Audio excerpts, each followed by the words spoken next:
Stephanie Rosenbaum. I'm CEO of a user experience consultancy called TechEd. We are celebrating our 50th anniversary this year. That sounds like forever, but in fact we've been reinventing our consultancy about every other year for the whole time. So everything's new.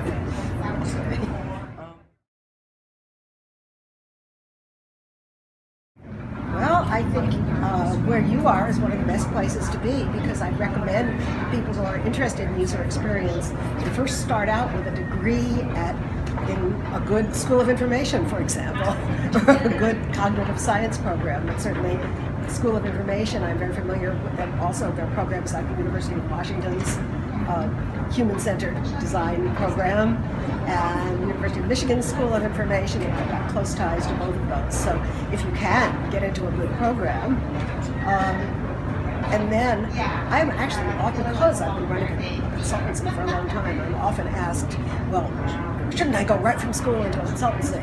And I actually recommend against it. I would say that the best, most well-rounded UX professionals have spent at least a few years in a really good UX department in a good company. And that's where I recommend that you go first, and then that you start right from the start going to professional conferences, so that you're not only exposed to what's going on in your own university or your own company, but to people whose experiences in the field have been different.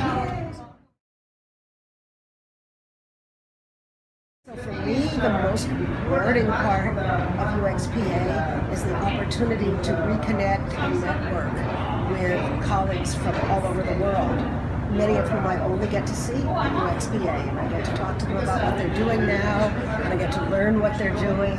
And then when you combine that with the opportunity to go to some extremely interesting sessions that open my eyes to what other people are doing, it couldn't be better.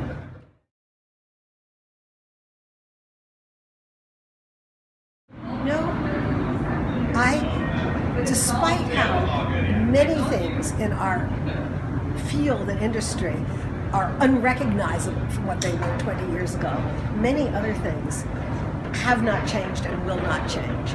So the need for people to understand and be able to be successful with an interface, whether it's augmented reality or a character-based interface, that hasn't changed.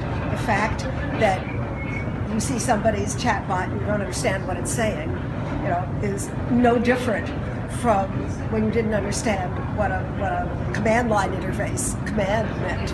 We might have to admit also that we might have no interface in front of us, but we will still be needed in these occasions. Talking with a computer. You always have an interface. It's just going to look different. Yeah.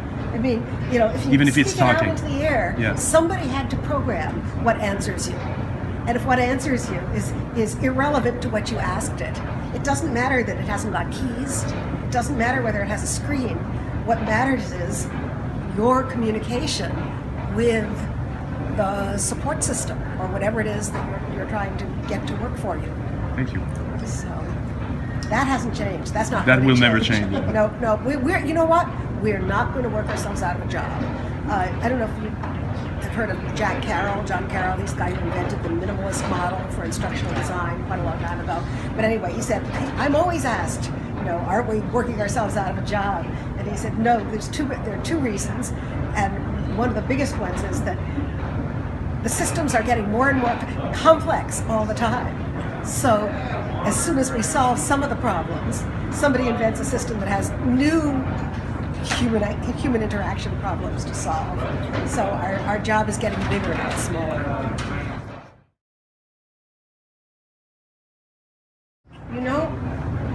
It depends on the context and the listener. I think in small samples, people with an inadequate statistical background are likely to draw the wrong conclusion when you say 4 out of 6, because that doesn't mean that 4 million out of 6 million of your target audience is going to behave that way. And when you know something about statistics, you know that, so you're better off not to confuse people with it.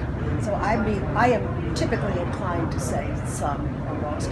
That said, the issue is really, and it's in smaller, even medium-sized samples, the issue is what's the severity and importance and relevance of the problem you're encountering. Because there are problems that you should pay attention to even if you tested 20 people and only one had that problem, because that problem got them into such a horrible mess that you don't want any of your audience to end up with it. Again, it depends on the study and the kind of results.